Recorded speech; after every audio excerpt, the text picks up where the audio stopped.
today? How many of you had a chance to see me on the internet? Did you check things out? Okay, so you're familiar a little bit with my story. Well, I'm here to talk to you for a little bit, but I'll talk for a few minutes. But I want you guys to be thinking about some questions that you want to ask me. All right? So, because I've got a shirt up here that somebody's going to win.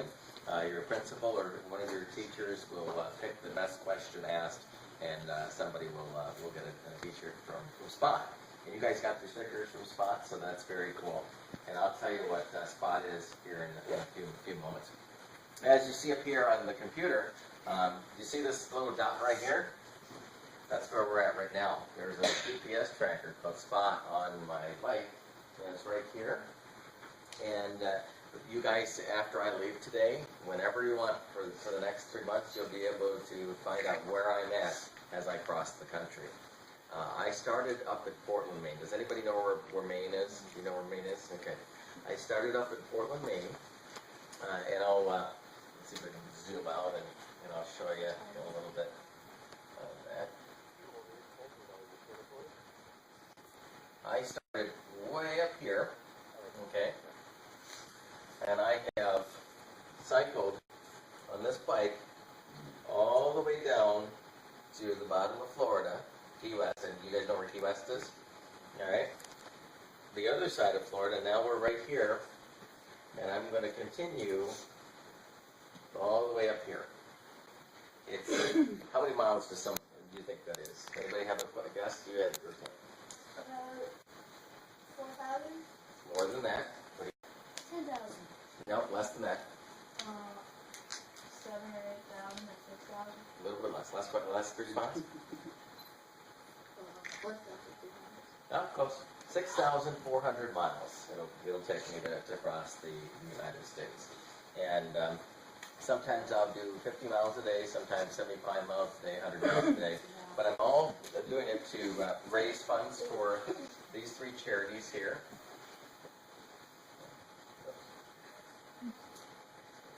The Wounded Warrior Project, the Make-A-Wish Foundation, and St. Jude Children's Hospital. Have you guys ever heard of those charities at all? Yeah. What? Yeah. Okay. Good. You can ask questions throughout as I talk. All right. Go ahead. What was your hardest? What was the hardest journey you had? Oh, what tough was, yeah. It would be, being on the bike is, I wouldn't say easy, because you still have to cover those miles every day. But you guys have done a little bit of research on me, so you know that up at the top, you saw this picture up here. Well, last year, I was the 30th person to ever run solo across the United States. I actually ran across the country. And I started at the White House here in Washington, D.C., and I ran all the way across the U.S. to Santa Monica, California. How many miles? What do you think? What do you got? 5,000. Nope, less than that. What do you got? 3,000. Yeah, 3,000 miles. So 3,000 miles, and I covered it in 88 days in the U.S. So I averaged about 35 to 40 miles per day. So anybody know how long a marathon is? Yeah, what? 26 miles. Yeah, 26.2. So I did about a marathon and a half on a daily basis. Yeah, every day. My legs were sore. I was tired every single day.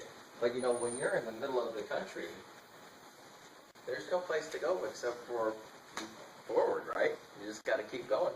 That's the question. How much money are you trying to raise for the charity? Yeah, good question. My goal is to raise about $25,000 for charity. And what I see is most people will donate here and there throughout my journey, but a lot of people will donate towards the end of the journey when they see, wow, Chris is really going to make it. So that's my goal, is to raise $25,000 for the charities. Yeah, question. How's your family feel about it? Oh, how's my family? Here's a good story for you. First of all, my mom on occasion will talk on the phone, and she'll say, well, what state are you in now? Because this is, Louisiana is my 19th state that I've traveled through in the last 3 months. And so I'll tell her some of the places that I've traveled through so far. But today is the 30th, right? 30th and so exactly 30 days ago, I actually got married in Key West, Florida. So waiting down there. My fiance at that time, she said to me, she said, you know, we're going to come visit you just after Christmas. I was continuing down the East Coast, and so I, along with her, had about 2 weeks to plan our wedding, and we got married on the beach in Key West, Florida, had a couple of days to spend with her, and then they went back to the home state of Michigan, and I won't see her for another 3 months. Can you believe that? To be away from somebody that you really cared about that long? Yeah. Question? Why did you decide to do this for charity? Yeah, good question. Why did I decide to do it for charity? You know, about a year before I ran across the U.S., that's when I decided, you know, I was going to set a goal for myself to do something like this. And then instead of doing it for myself, I wanted to do it for others. So when I ran across the U.S. for the Children's Miracle Network, have you guys ever heard of that charity? Okay. And so I raised $9,000 for the Children's Miracle Network. And so when you're traveling across the country like that, you meet so many different people that are in like the military, like the Army or the Navy or the Marines, and or somebody that has had a child in a hospital. Or I just met a couple yesterday up in Covington that their son was a recipient of the Make-A-Wish Foundation. So we got to meet Chuck Norris. Anybody know who Chuck Norris is? Yeah. All right, yeah, we got to meet Chuck Norris. It's pretty cool. So to be able to do something for others, I think is much more important. And then finally, anybody ever set a goal? You guys have set goals? Well, I set a goal to run across the U.S. and now bicycle across the U.S. And I'll tell you, every day it's tough. It's tough to do it, but there's a point where you know that you're going to reach your goal. And I think that's important to have. If it's a really big goal or if it's just something that you're going to try to accomplish today. That's the question. What inspired you? What inspired me? I think, I've exercised for a long time. I used to run in high school and cross country and throughout that. But I'm not a fast runner. I don't want you guys to think that I'm out there winning races. I'm basically an endurance athlete, so I'm able to run for a long period of time or cycle for a long period of time. And so I think just being able to try, I guess, is part of the inspiration. If I didn't try, I'd never know if I could complete it. Does it make sense? And so being able to do that, I think, stayed in the hotel last night. There you go. I did. I only had to camp out. Now I'll talk a little bit about both journeys here, okay? And you can ask me questions about when I ran across the U.S. or now bicycling across the country as well. But when I ran across the U.S., I was in. I'll kind of show you here.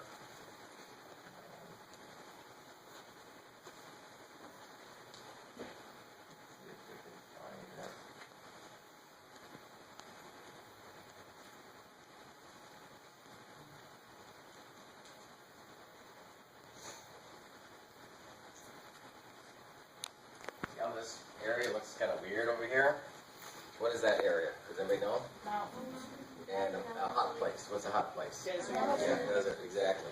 And so when I was coming through this area here, and I was going through the Mojave Desert, I actually had to sleep during the day because it was so hot during the day, and it was almost impossible to run during the day. And I ran overnight, which was 70, 75 degrees. But during the day, it was almost 116 to 120 degrees during the day. It was really hot. Yeah. Did you ever have to walk? Oh, yeah. Did I ever have to walk? I did. Especially up mountains. It's really tough to, you think about it, when that stroller there, at the top there, pushing that up a mountain, trying to run, pretty tough. Now going down the mountain was kind of fun, but you still had to kind of pull back on it a little bit. But yeah, question. Go ahead. What do you think was the hardest state to go through? Hardest state to go through. West Virginia was tough. I'll tell you that. West Virginia was tough because of the mountains there. When I got out to the southwest, it was tough up there too because I had some mountains to go through. But from elevation-wise, challenging. The mountains were definitely the toughest, and that was in the eastern part of the U.S. From kind of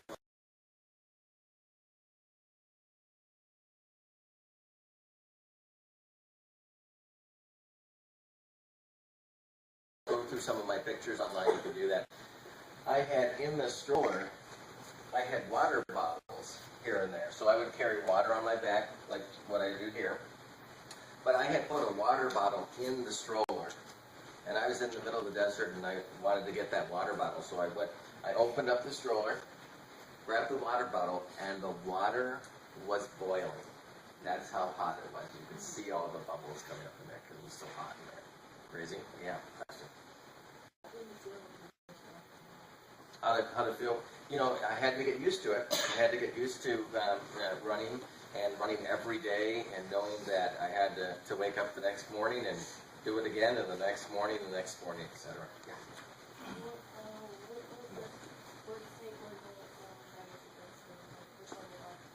Well, the easiest state I think was Kansas. Kansas is fairly flat, so that was pretty neat when I ran across the U.S.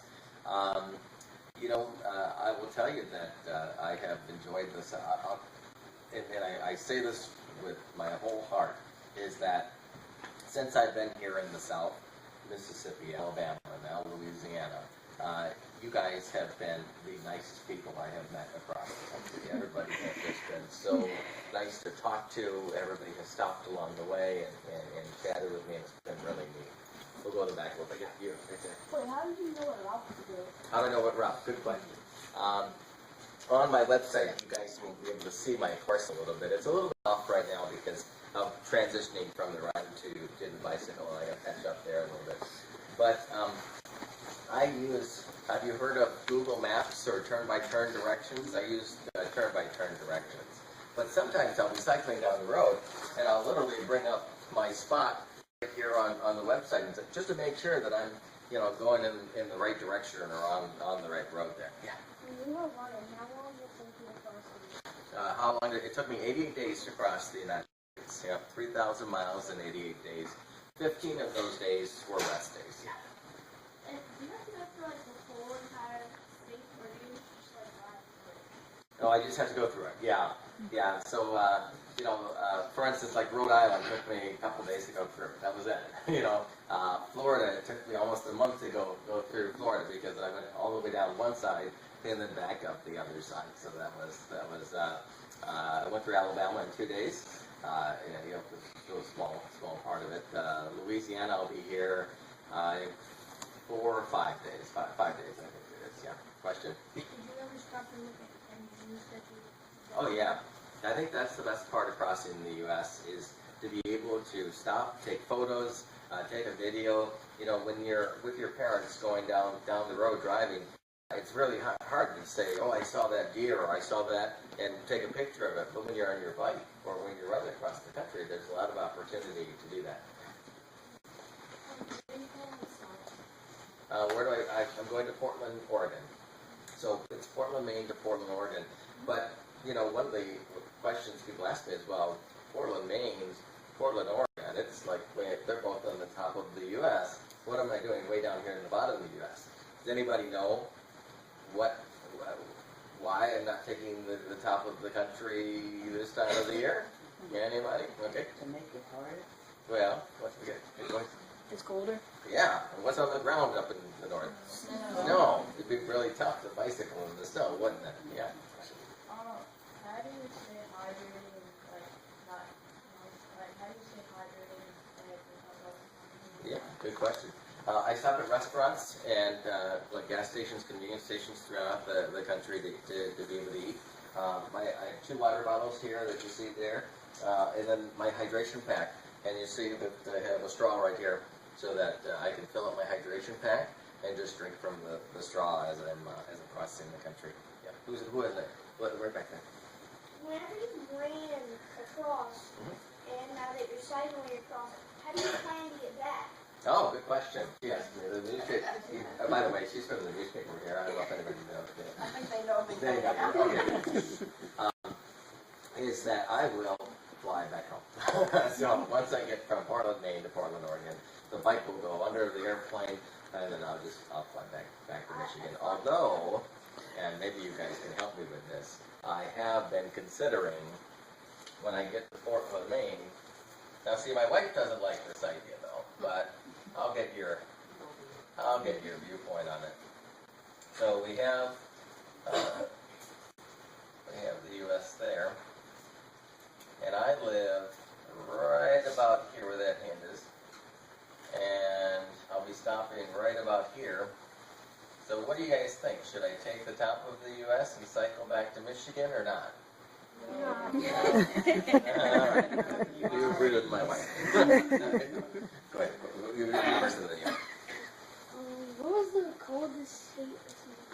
Coldest state. Today, this morning was cold here. I'll tell you that. It was pretty cold. The coldest state. I mean, the East Coast was fairly cold. I left in the middle of October, so it was a bit chilly, but I really haven't had any really terribly cold. Just mornings sometimes. Yeah, go ahead. Has that flag been on your bike since you started, or has it been changing about? This is like the second flag. When I originally started, I had a flag this big. Okay, now I kind of give you an idea. When I started up in, I don't know how much you guys had, but when I started up in Portland, Maine, I was running, and I was looking to run for the second time across the U.S., and I was going to run the outside perimeter of the country, 3 sides of it. But I got down to this area right here, so I made it from way up here. So yeah, I probably will down to people have said, well, are you going to climb a mountain next or do that? I have no idea, and I think it might just hit me, while I'm out on the road. It's like I would like to be able to do this. I have thought about a few goals, but one of the more important things is just to remember, I'm now married, and so I need to be able to include my wife in it as well. Yeah, go ahead. What people say you fall Coolest thing. There are so many. I mean, you see so many different animals throughout the country. You get a chance to see so many different people. I'm going to finally experience this, whatever this thing you called it, Mardi Gras. What is that? I've never been to New Orleans. See, and I'm learning how to say New Orleans as well instead of New Orleans, right? Is that how like the tourists say New Orleans? And you said it's New Orleans, right? Is that how? Okay, so I'm learning as I go. I think some of the cool parts is, have you ever seen the satellite of like the ocean and different forests and stuff? It's pretty cool to be able to look at the satellite, look at on my phone, and see like the greens and the different colors of the ocean, and be right next to that spot as you're crossing the country. It's just really cool to go through there. I've seen rattlesnakes. I have seen armadillos. You guys have armadillos here, I think, too, right? So that's really not uncommon. I was in Texas, and I literally had to stop and when a tarantula was crossing the road in front of me. So I saw that. I saw a bobcat. I don't know if you guys have ever seen a bobcat, so I saw a bobcat. So different things like that. Yeah, that's fine. Both of you guys, one here, another one. What's the most fascinating thing you've seen so far? Animals. The alligators, especially. Have you ever seen an alligator here? One here? Okay, you guys are talking with alligators. Well, for me, being in Michigan, I don't see alligators, but I had to go across the Alligator Alley in Florida, and so now in a car makes me nervous going to across there. Think of it being on a bicycle going across there and looking every couple of minutes, and you see all the alligators along. Yeah. So as long as I continue, then I won't be alligator food. So it's pretty good. Yeah. Good. Why did you get married when you knew you'd have to start going? That's a great question. You put me on the spot with that. I think part of, I'll tell you it this way. I put my phone right here during the day so that I can Skype. You guys know what Skyping is? I can Skype, I can text message, I'll put my headphones in and be on the phone. And when I met my now wife, I just knew that she was the one, which was, it's good to know. And so on a daily basis, we are always in contact with each other. We're always communicating. And when it gets real tough out here, she's the one I'll reach out to and, you know, and just call her and make sure that's it. So I think, you know, if it was after the journey or, you know, before the journey or during the journey, it was a great time. Plus, it was Key West, Florida. I couldn't get better. So, but we got married on the beach down there, and it was really, and you know, the cool part of that is that right on the website here, because I have so many people following me online, is that we actually streamed the wedding live. So people all across the country or the world could actually watch the wedding because they're a part of the journey just as much as I am out here. And so they had a chance to take part in it as well. Yeah, questions? Who is it over there? White in the white? Yeah. Gas stations, convenience stores, restaurants, stuff like that.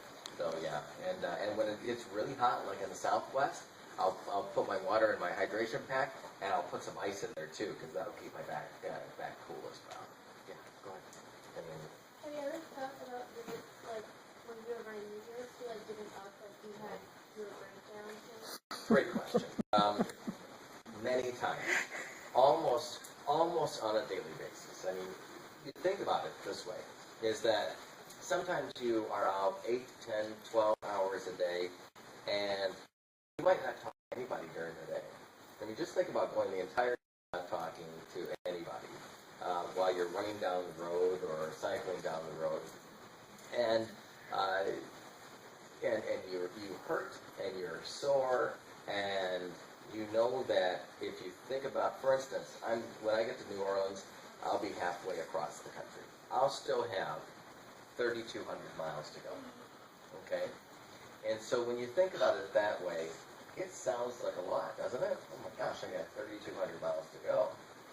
But if I think about it this way, is that when I go to the next city, which will be Baton Rouge, yeah, it's only about 70 miles from New Orleans. So that sounds a lot more realistic, right? So when I think about it in just one day at a time, or just, you know, this many miles, then it adds up, you know, in the long run that way. But I remember a picture that I had taken while I was out running across the country, and I literally sat down on a guardrail. You know, you ever off those bridges at the guardrail? I sat down and I was just exhausted. But you just got to pick yourself up and you keep going. Just keep going. Yeah. Question? Sorry. Have you ever gotten badly sick? What? Have you ever gotten badly sick? No, not badly sick. No. Have had just exhaustion sometimes. Just major exhaustion. Yeah. Like, so when you say that when your wife was coming to see you and you were losing miles, you know, wouldn't it be like the wild change, like you're going down and she's trying to find you? Yeah, well, not with my spot though. With my, remember that they could track, like, and what's really cool is that I don't know if you guys know this, but the when it loads here is that spot right there should be. Let's see when this breed's coming.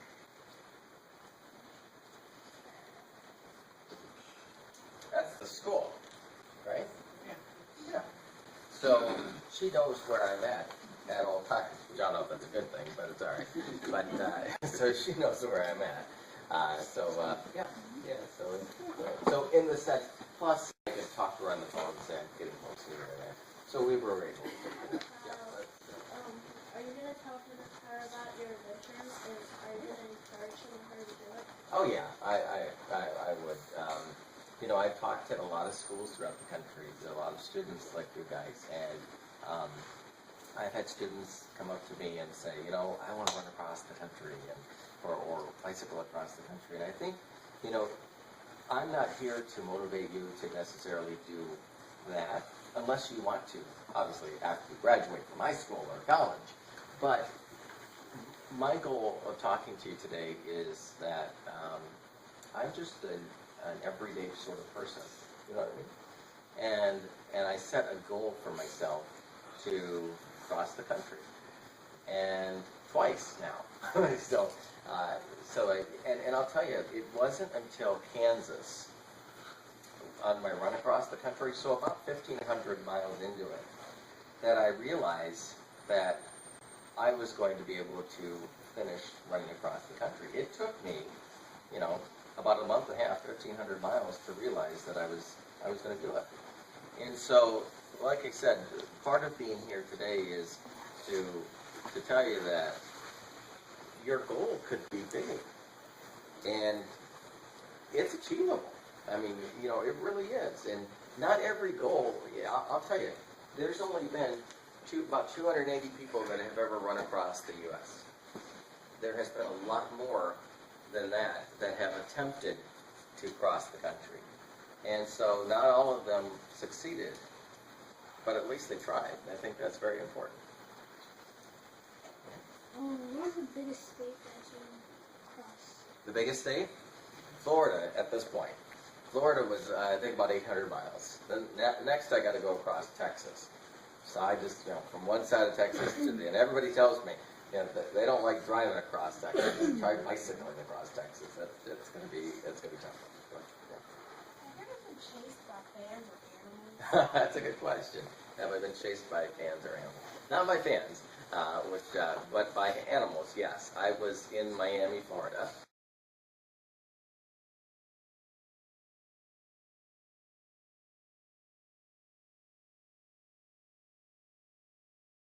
But, and it wasn't a real big dog, too. It was a little small dog.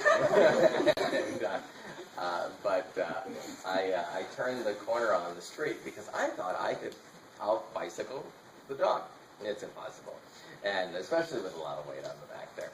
And so my tire hit the side of the road, and I went face first into the pavement. And it was really bad. Yeah. So it was tough. I recovered from it, got back, got on my bike, but I was a little bit shocked for a couple of weeks there, for sure. And then there was one accident up in, actually both accidents happened in Florida. That's interesting. Is in St. Augustine. I was on a side road, and somebody had pulled out. So they didn't stop at the stop sign. They had pulled out, and I was going slow enough that I kind of bounced off of their car, but I was still thrown off the car. I landed on my feet. But I remember asking the driver, I said, "Are you okay? Are you okay?" And she's like, "No, are you okay? I'm in the car. You're on the bike." And so it was kind of a unique moment. But yeah, go ahead. And then you, okay? How do you feel when you got all the way from Washington, D.C. to California? Great question. How did I feel when I got all the way across the country, when I ran across the country? I'll tell you this.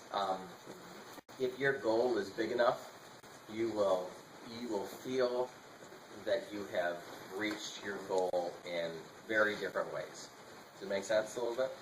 Here's how I felt when I finished. When I reached, it was Beverly Hills and Santa Monica, California, they're connected, okay, in the Los Angeles area. And when I turned onto the last street that I had to run, last 4 miles that I had to run of a 3,000-mile run across the country, I could feel the wind from the ocean up the street, okay? And it was the greatest feeling I had ever felt in my life, probably, okay? And then about a mile down the road, I had about 3.5 miles to go. There were 8 police motorcycles on the side of the road. And the police were in full gear, helmets and all of that, on their motorcycles. And the sergeant got off of his motorcycle and he said, "Chris, we are here to take you the rest of the way." And so, and he said, "All you have to do is keep running." And that's all I did. And they closed every intersection and blocked every road as I ran the last 3.5 miles to the Pacific Ocean. And that was the first time I had ever seen the Pacific Ocean in my life. Never, I mean, pictures, of course, but never in person. So it was a very emotional time for me. But when you reach that goal and you achieved it, it was, for me, it was amazing. Yeah. How do you get the money for the charities whenever you finish? Good question. Yep, people donate on my website, so they donate on the website, and 100% of it goes to the charities, the 3 charities, and they can donate to any of the charities, any amount, and then at the end, a check goes to each of those 3 charities. So, good question. What was the most exciting part? Most exciting part, gosh, there's so many. Every day I say that I'm crossing the U.S. raising funds for charity. Okay? But every day I meet different people, like you guys. And you have your own story, right?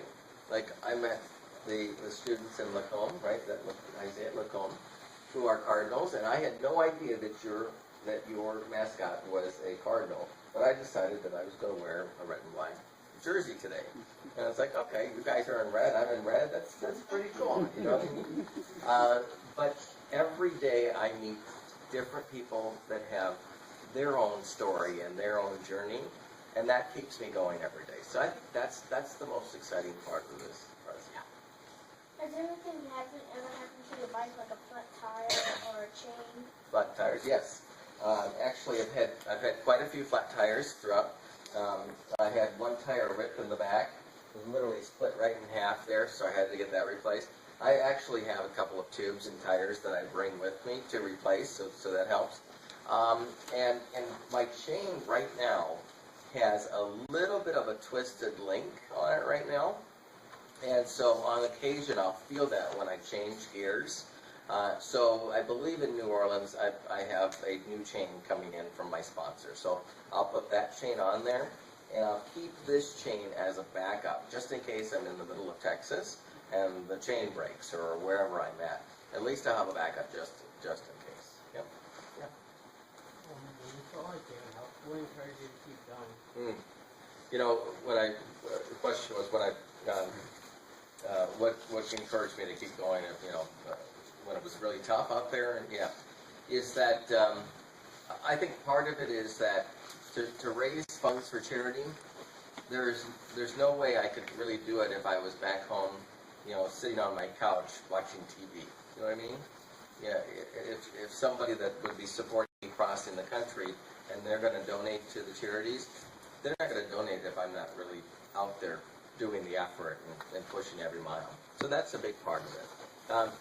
Another part of it, does anybody here have family members that are in the military? Okay, you do. And so, and you know that sometimes they get deployed overseas or somewhere. Well, I'll tell you this, is that at any point I could give up on this journey and go back home. Pretty easy, right? Be able to get a plane ticket or rent a car and drive back home. But for me, I think of myself sort of in the same situation as somebody that's deployed, is that they don't have that option to just go back home. That makes sense? Until their deployment is over. And so if they're out there fighting, every single day, I can do it. No, I didn't think about doing this till about a year or so ago. And I'll tell you, everybody, when I ran across the country, I could not hear it more. Not every day, but a couple times a week, I would hear, "Run, Forrest, run," and stuff like that. Exactly. I know you were thinking about that. Yeah, go ahead. Was I homesick? Yeah, good question. Yes. Even out here, I'm homesick. Thinking about, just being able to get back home and sleeping in and stuff like that. You can't really sleep in too much out here. But homesick, yeah. You miss your friends, you miss your family. But you know that you're out here doing something for